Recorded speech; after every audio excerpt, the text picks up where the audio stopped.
네, 오늘 말씀의 제목은 화목한 가정입니다. 오늘 본문 말씀 창세기 33장의 말씀을 통해서 야곱과 형 에서가 화해하는 장면이 오늘 본문에 극적으로 나타나고 있습니다.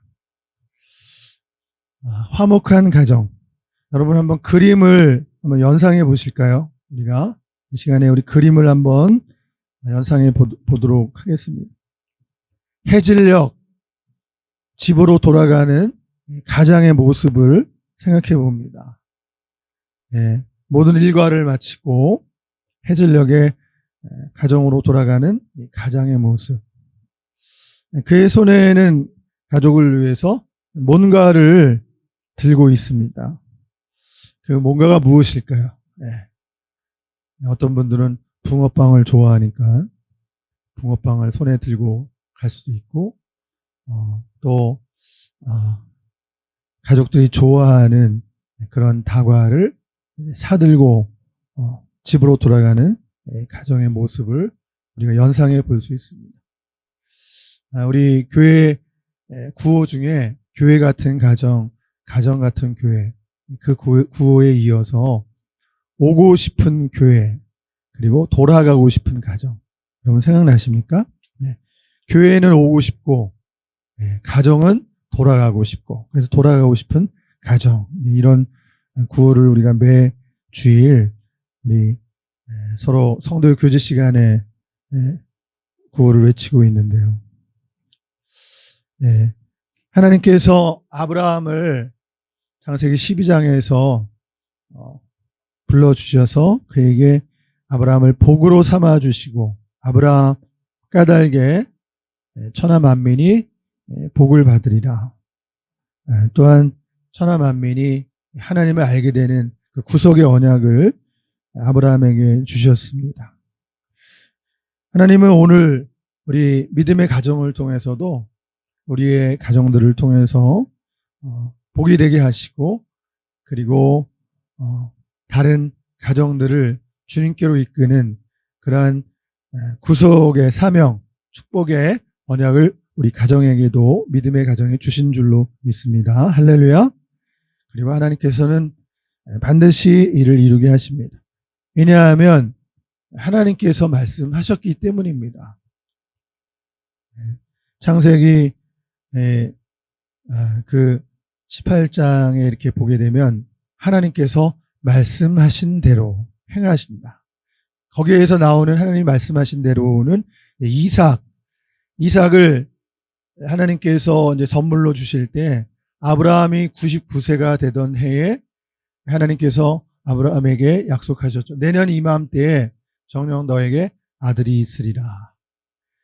할아버지, 할머니, 이 아브라함과 사라에게 믿을 수 없는 그러한 일이지만 결국 하나님은 성경에 보니까 말씀하신 대로 이를 행하니라.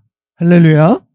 하나님은 반드시 하나님께서 말씀하신 것을 이루어 주시는 하나님이신 줄로 믿습니다. 그러므로 오늘 우리 믿음의 가정을 통해서도 하나님께서 구속의 사명을 완수할 수 있도록 우리의 믿음의 가정들을 통해서도 많은 가정들을 구원해내고 복이 되게 하는 그러한 사명을 감당하게 해주시는 줄로 믿습니다. 여러분 오늘 우리 가정들을 이렇게 돌아보면 우리가 지금 설 명절을 지금 보내고 있는 가운데 있는데요. 우리 가족 안에 구조적으로도 사회적으로 이제 문제점들을 이렇게 지적하고 있습니다. 오늘날에 우리 가족의 중요한 문제 중에 하나는 고독사의 문제, 또 저출산의 문제, 이제 이러한 것들이 우리 가정 안에 있는 문제고 이것이 곧 사회적인 문제로 지금 확장되고 있는 것을 볼 수 있습니다. 저출산의 문제가 굉장히 심각한데 정말 하나님께서 생육하고 번성하라고 말씀하셨는데 오늘 우리 특별히 믿음의 가정에 또 우리 믿음의 자녀들을 통해서 우리가 이 하나님의 말씀을 우리가 믿음으로 받고 이 땅에 정말 하나님의 백성들이 생육하고 번성하는 그러한 역사가 있어야 될 줄로 믿습니다. 이거와 더불어 또 노인 문제, 우리나라가 이제 초고령 사회에 진입을 하면서 어떤 분들은 노인 문제가 저출산 문제보다 더 크다고 말하는 분들도 계십니다. 오늘날 이 노인들을 중심으로 이루어지고 있는 고독사의 문제, 고독사 예방에 어느 때보다 우리 교회의 예방 역할이 굉장히 중요한 것을 보게 되는데요. 기독 공보에 그 기사가 나는 것을 잠깐 소개를 이렇게 해드리면, 설명절을 앞두고 방 한 칸짜리 지하 원룸에 거주 중인 박 씨가 있었는데, 서울 마포구에 그 해돋는 마을에 급식 봉사가 있는데요. 그 해돋는 마을의 급식 봉사가 어느 때보다 귀하고 반갑다. 그래서 무료 급식을 시작한 김만기 씨는 명절날은 쉬기로 했다. 이제 이렇게 말하고 있습니다. 여러분, 그런데 명절날 이 무료 급식을 자신도 이제 명절을 보내야 되니까 무료 급식을 잠시 쉬고 명절 후에 다시 재개하기로 했었는데, 어느 날 기도하는 중에 자신의 마음속에 들려오는 음성을 들었다고 합니다. 그 음성은 다름 아니라 명절에는 그 사람들은 밥을 안 먹냐? 이런 음성이 자기 마음속에 들렸다는 거예요. 간단한 음성이었지만 명절에 밥을 안 먹는 사람이 없잖아요.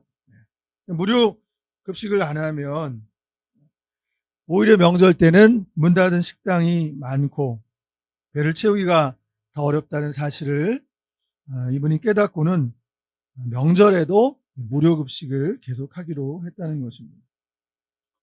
두 손에 쥐어진 건 쌀밥과 국, 조촐한 몇 가지 반찬뿐이지만 만찬을 나누게 하신 예수님의 사랑과 다름이 없었다. 소외된 이웃들에게 예수님의 사랑을 전하며 돌봄의 실천이 가득한 올 2024년 설 명절이 되기를 기도한다.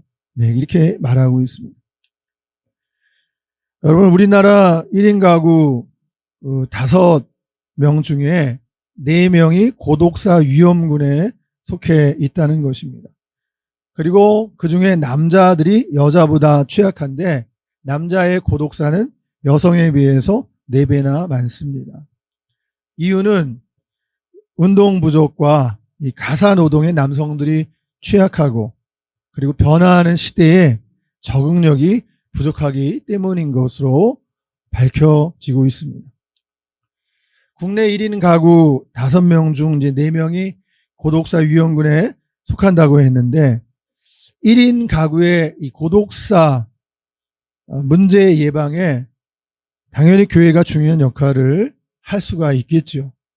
보건복지부가 발표한 연구에 따르면은 79%가 고독사 위험군에 속한 것으로, 1인 가구 중에 79%가 고독사 위험군에 속한 것으로 파악이 되고 있습니다. 그러니까 이분들은 하루 평균 식사가 한 끼 정도로 나타나서 영양 부족, 또 심각한 상황으로 알려져 있습니다.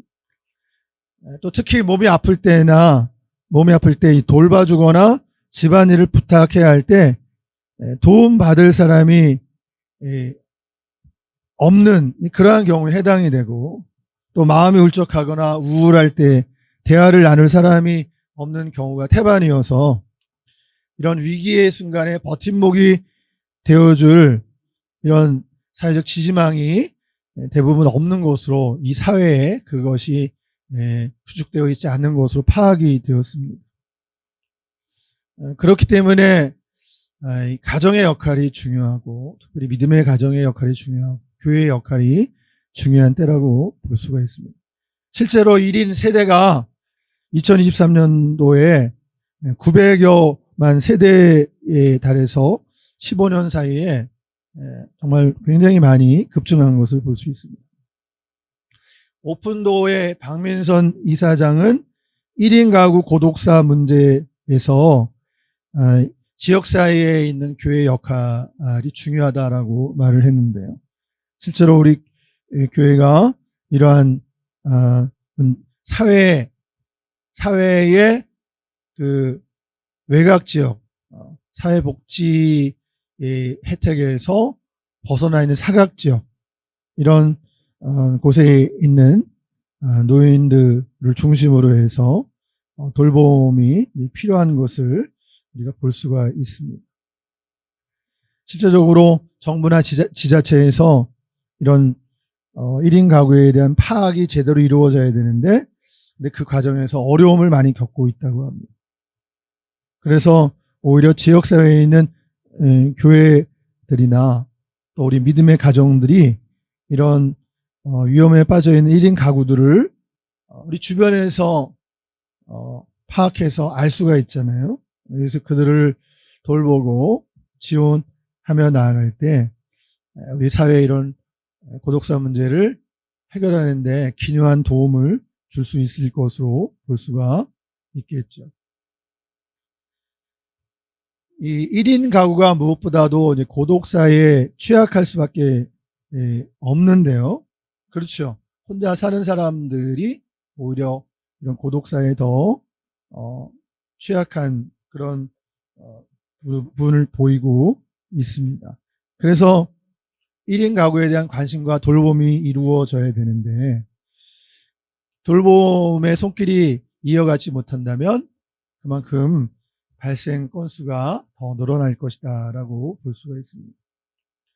그런데 알려진 바에 의하면은 70대의 노인들의 고독사보다도 60대의 고독사가 더 많아진 것은 그 이유가 60대의 고독사의 경우에는 비자발적 1인 가구에 속해 있기 때문이라고 말합니다. 그 말은 무슨 말이냐면 60대에서 혼자 사는 분들은 본인이 원치 않게 혼자 살게 되었다는 것입니다.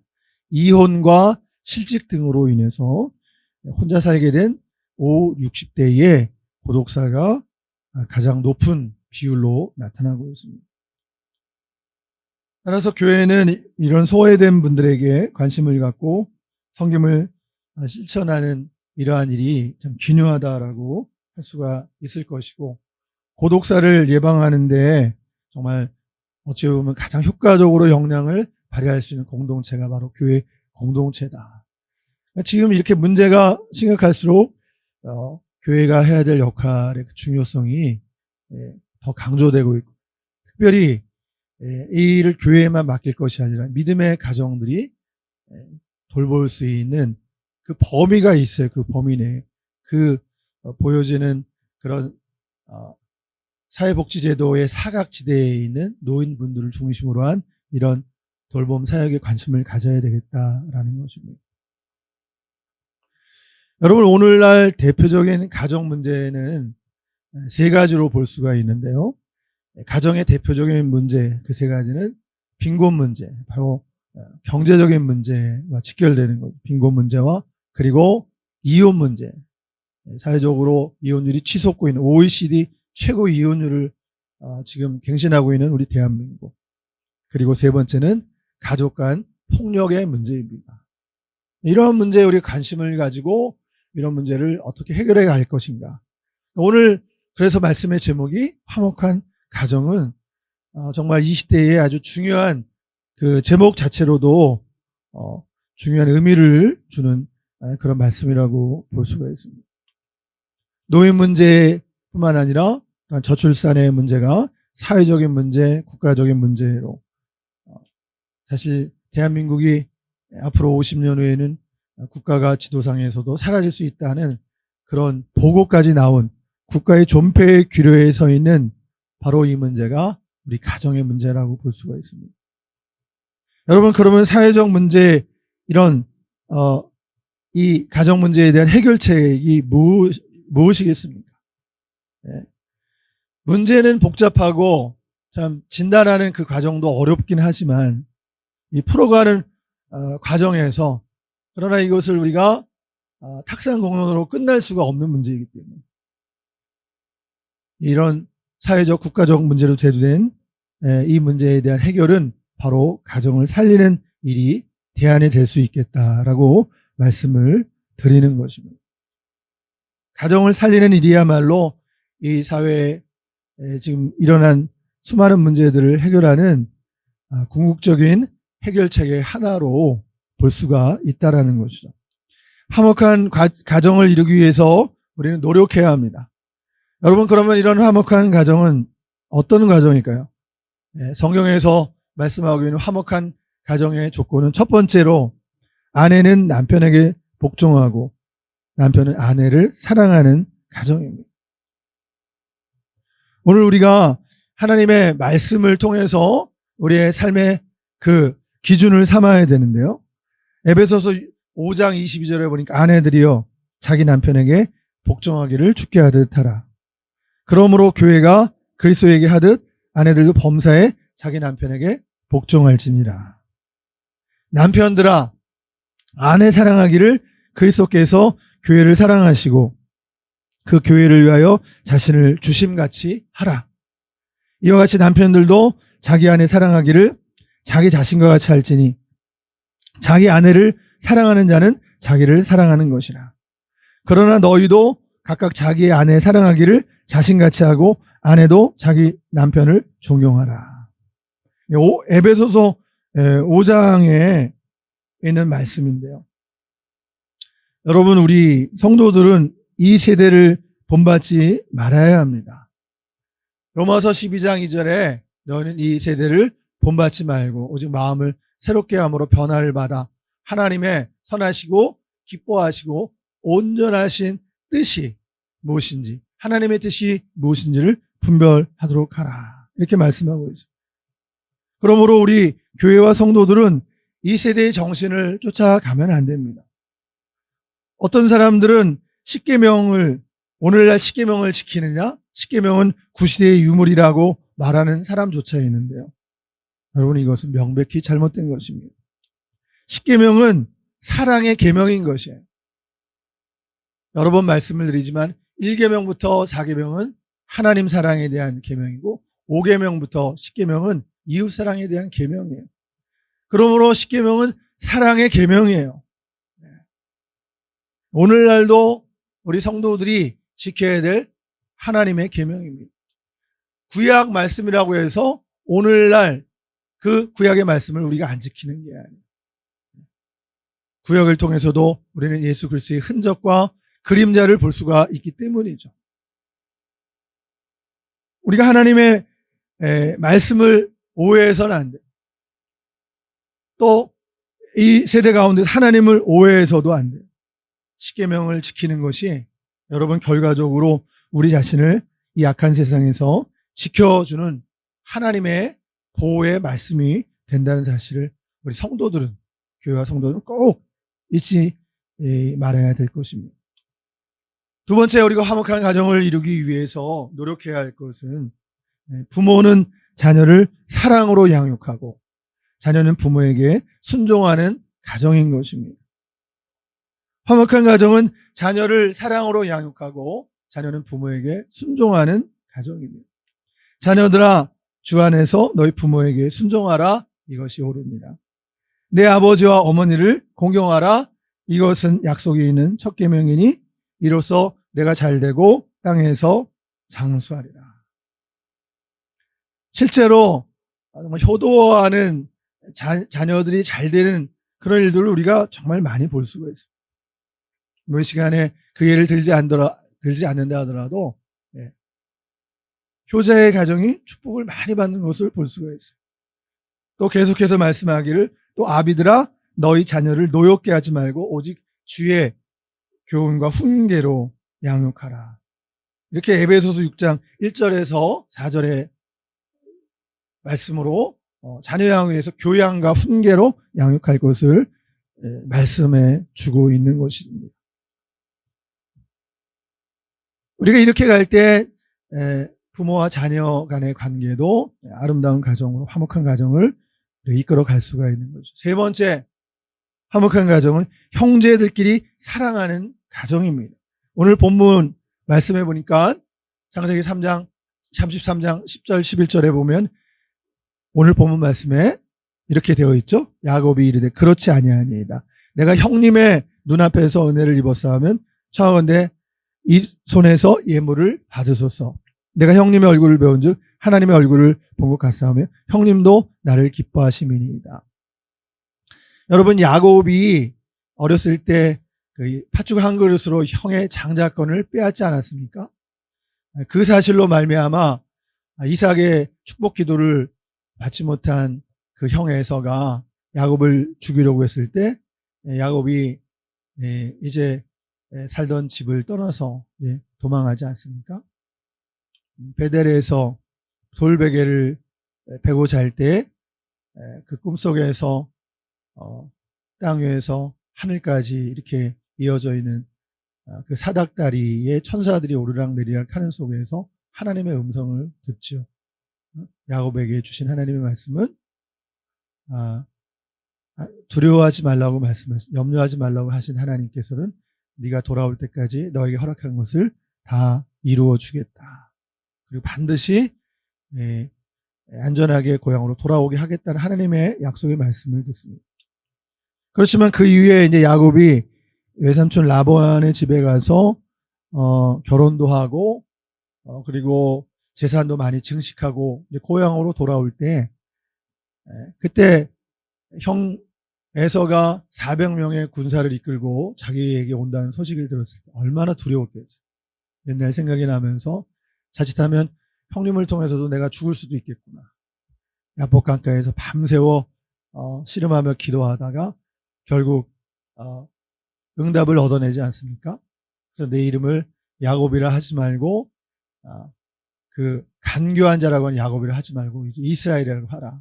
이스라엘은 승리, 하나님과 겨루어 이겼다라고 하는 그 이름을 주신 것이죠. 자, 그 속에서 이제 형이 막 달려올 때 앞에 자기의 3대로 이렇게 구분해서 자기의 그 가정을 이렇게 나누어서 가는데 제일 뒤에 이제 자기가 있는 거죠. 자기가 사랑하는 그 아들과 이제 자기가 있는데 거기에서 이렇게 에서가 오게 되었을 때 그 에서를 본 다음에 예물들을 형님에게 드리면서 진심으로 야곱이 내가 형의 얼굴을 배우니까 하나님의 얼굴을 본 것 같사오며 형님도 나를 기뻐하시며 정말 이 한마디가 이들 형제의 화해를 이끌 수 있게 해주신 거예요. 밤새도록 기도하면서 또 야곱이 형의 입장을 또 생각을 하고 그리고 형님의 얼굴을 이제 보았을 때 형님의 얼굴을 배운 즉 하나님의 얼굴을 본 것 같사오며 자기가 과거에 한 일에 대한 어떤 진정한 사과와 더불어 형님을 정말 진정으로 높여주는 거죠. 근데 형님이 이 야곱의 말을 듣고 정말 감동이 된 거예요. 나랑 같이 가자. 그러면서 야곱은 청하건대 내가 형님께 드리는 이 예물을 받으소서. 여기 보니까 강권했다고 강권했다. 형식적으로 한 게 아니라 정말 그 재산의 일부를 형님에게 진정으로 그걸 드립니다. 그래서 형과 이런 극적인 화해를 이루는 것을 볼 수가 있죠. 화목한 가정은 바로 형제들끼리 서로 사랑하는 용서와 화해를 이루는 가정인 것을 볼 수가 있습니다.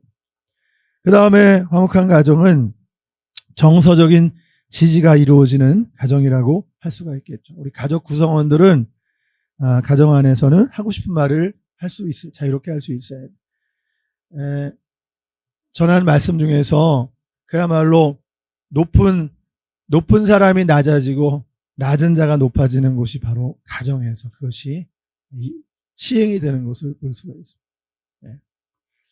그래서 아빠들의 이런 가정 안에서의 퇴행이 가정의 화목과 행복을 이룬다는 말씀을 드린 적이 있습니다. 교양과 훈계로 자녀들을 양육하라는 이 말씀도 여기와 관련이 되어 있어요. 가족 구성원들 안에 우리가 분명히 해야 될 것이 있는데 여러분 권위는 있어야 됩니다. 가장의 권위, 부모의 권위, 남편의 권위는 있어야 돼요. 그런데 권위적이어서는 안 된다는 거예요. 하나님은 질서의 하나님이시기 때문에 권위를 무너뜨리는 게 아니에요. 그러나 우리가 그 권위를 우리가 또 지켜나갈 때는 권위적인 모습으로 내가 부모니까, 내가 남편이니까, 내가 이런 사람이니까, 이런 자리에 있으니까 라는 식으로 해서는 안 된다라는 것이죠.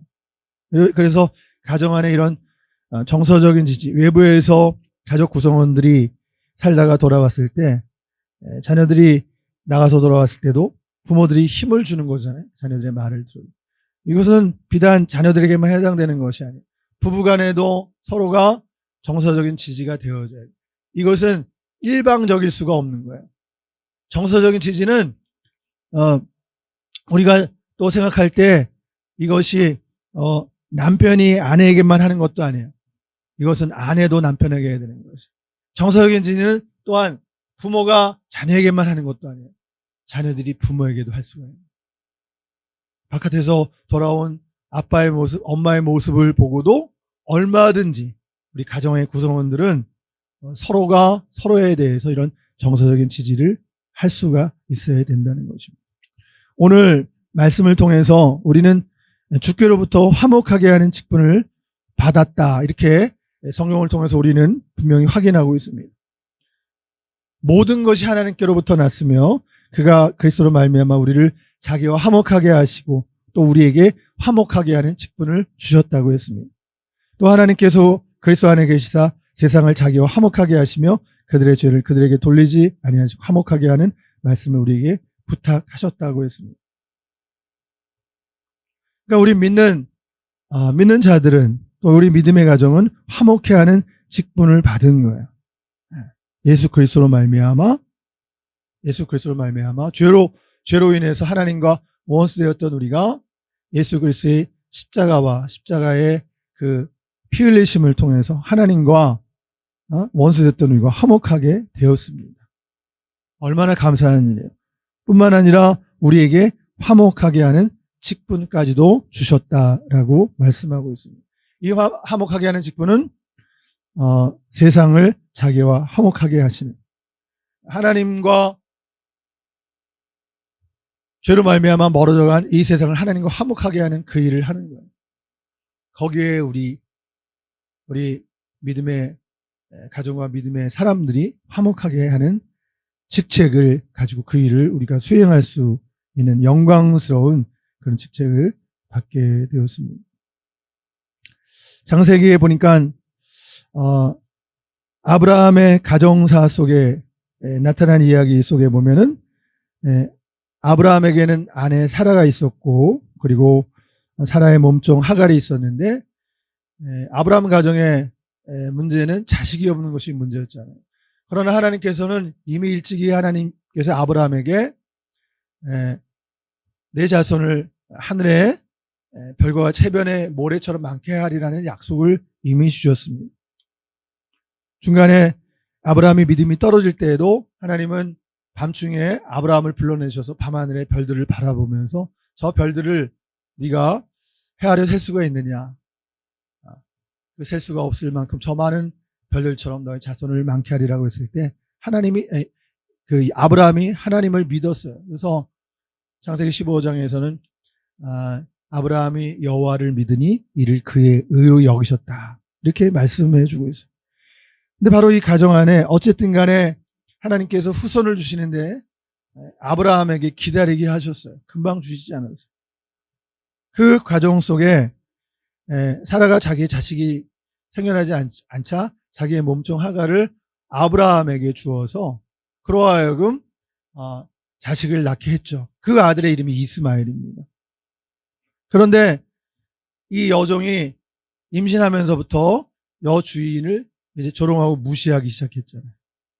그래서 나중에 이 사라와 하갈과의 이러한 이런 서로 시기하고 반복하는 이런 일들이 있으면서 결국 나중에 하나님께서 약속하신 그 이삭을 명년에 내게 아들이 있으리라. 그 이름을 이삭이라 하면서 아브라함에게 그 말씀을 주셨을 때 결국 이제 이스라엘이 아브라함 100세가 되던 해, 사라가 90세 되던 해 태어났습니다. 그래서 그 이삭을 젖을 먹여서 잘 키우다가 젖을 때는 그 잔치, 연회를 벌일 때 또 이스마엘이 이삭을 조롱하고 무시하는 일을 사라가 봤습니다. 그 일을 통해서 결국 사라의 미움을 받고 하갈과 이스마엘은 결국 쫓겨나게 됐죠. 이 일이 처음 있었던 것이 아니에요. 하갈이 이스마엘을 뱃속에 임신할 때부터 여주인 사라를 무시하는 그런 처사가 있어 왔던 것이죠. 근데 이 일이 결국 터져서 결국 하갈과 이스마엘이 쫓겨나게 되는 이런 일이 있었죠. 여러분, 그런데 하나님께서는 아브라함에게 사라가 시키는 대로 그대로 하라라고 이렇게 말을 해서 결국 이스마엘과 하갈을 내쫓았는데요. 그러나 아브라함에게는 이삭이 자기의 자식이죠. 하나님이 약속하신 언약의 자손 분명한데 이스마엘도 아브라함의 자손인 것은 분명하잖아요. 그래서 하나님께서 그 울고 통곡하는 하갈과 이스마엘, 어린 이스마엘의 모습을 보면서 천사를 통해서 하갈아 왜 우느냐 이렇게 물었을 때 자신의 처지를 하나님은 다 알고 계시죠. 그러나 그 이야기를 이렇게 표현하게 했을 때 하나님께서는 장차 이스라엘을 통해서 큰 민족을 이루리라. 그가 들나귀 같이 되어 있고 그러나 큰 민족을 이루리라. 그렇게 약속을 하시면서 그를 위로하셨던 것을 볼 수가 있습니다. 우리 하나님은 이런 긍휼히 여기시고 불쌍히 여기시는 마음을 우리 가정에게 허락해 주시는 것이죠. 왜 이런 하나님의 마음을 가지고 가정들을 우리 식구들을 긍휼히 여기면서 나아가야 됩니다. 물론 하나님의 언약의 계보는 이삭을 통해서 이삭의 후손들을 통해서 하나님의 언약의 계보는 이루어진 것을 우리가 볼 수가 있습니다. 그러면서도 이스마엘에 대한 또 배려를 하나님께서 잃지 않으셨던 것을 우리는 기억하면서 언약의 계보를 통해서 하나님의 뜻을 이루시는데 또한 하나님께서는 그렇게 또 남은 그런 자녀에 대한 배려도 이제 이루신 것을 우리가 기억해야 되겠습니다. 여러분, 우리가 화목한 가정을 이루기 위해서는 양보와 희생이 반드시 있어야 됩니다. 그것은 우리가 예수님을 통해서 또 예수님의 십자가를 통해서 우리가 보는 교훈입니다. 십자가는 우리 그리스도인들의 신앙의 기본이라고 할 수가 있어요. 주님께서 걸어가신 길을 따라갈 때 하나님의 뜻을 이루어가는 것입니다. 우리가 예수님을 믿고 평생을 응석바지로 살아갈 수는 없는 거예요. 이 땅에서 빛이 되고 소금이 되기 위해서 영향력을 발하는 그러한 그리스도인이 되기 위해서는 반드시 그리스도인의 삶의 모습 속에 십자가의 모습, 양보와 희생이 나타나야 되는 것이에요. 손해를 보더라도 그것을 감수할 수 있는 사람들이 바로 그리스도인이 되어야 되는 것입니다. 근데 그것을 하나님이 보고 계시는 거예요. 하나님은 그것을 보시고 책임져 주시는 것을 볼 수가 있습니다. 아브라함의 예를 통해서 우리가 보더라도 아브라함의 가축 재산이 많아졌을 때 아브라함의 종들과 롯의 종들이 서로 다투었을 때 서로 이제 헤어지기로 하고 그 다음에 아브라함은 롯에게 좋은 땅을 양보했던 것을 볼 수 있습니다. 그러나 하나님께서는 그 후에도 아브라함에게 다시 나타나셔서 너 보이는 땅을 내가 너에게 주리라 약속하신 하나님이심을 우리는 꼭 기억해야 됩니다. 여러분, 하나님은 사랑이신 것이에요.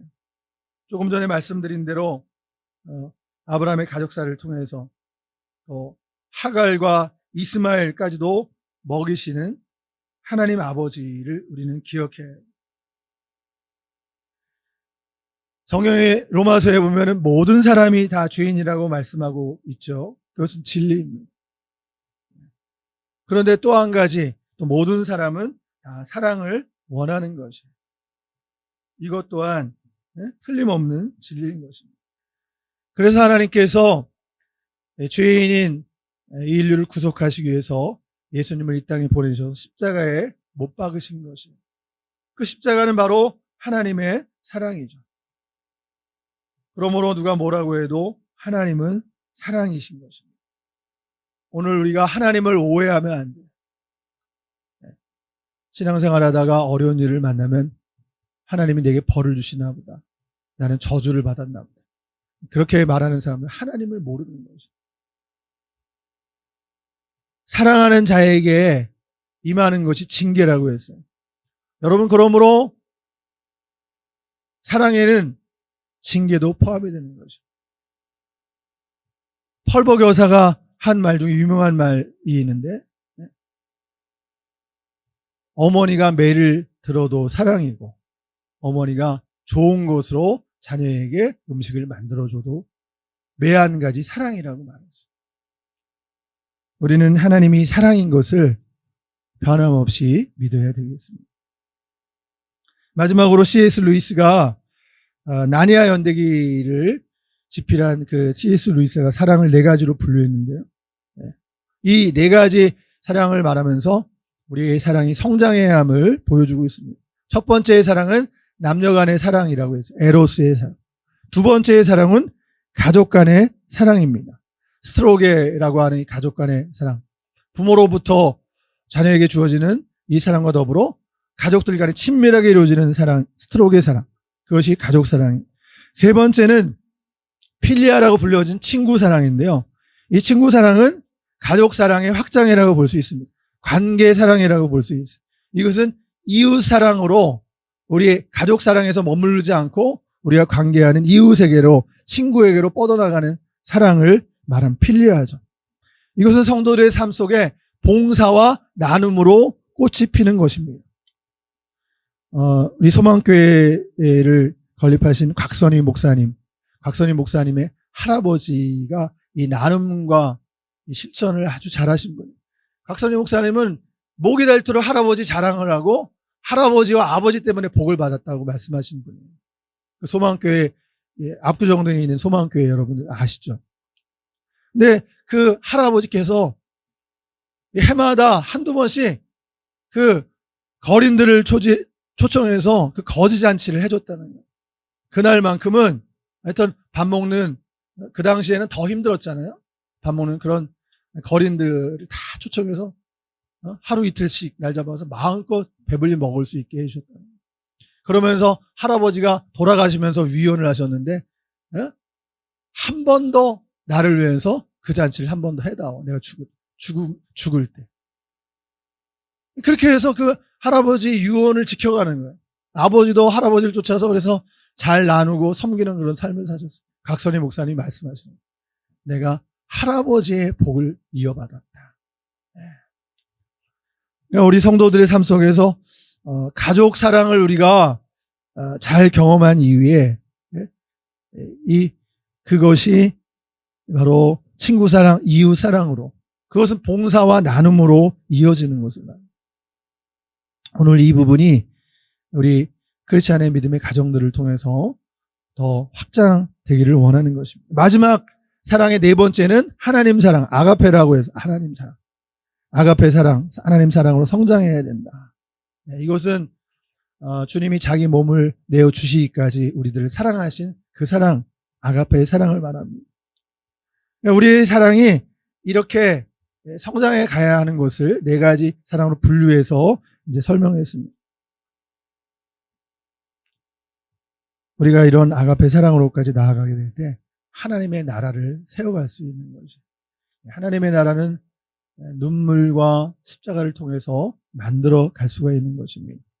오늘 우리 가정의 화목의 이 말씀을 통해서 우리 가정 안에 깨어진 가정의 모습이 회복되기를 원하고, 그리고 나아가 이것이 우리 이웃 사랑과 하나님 사랑으로까지 나아갈 수 있는 그런 계기가 되기를 간절히 바랍니다. 기도하시겠습니다. 하나님 아버지, 이 세상에 많은 가정들이 허물어져 있습니다. 믿음의 가정들부터 화목한 가정을 회복하게 하여 주옵소서.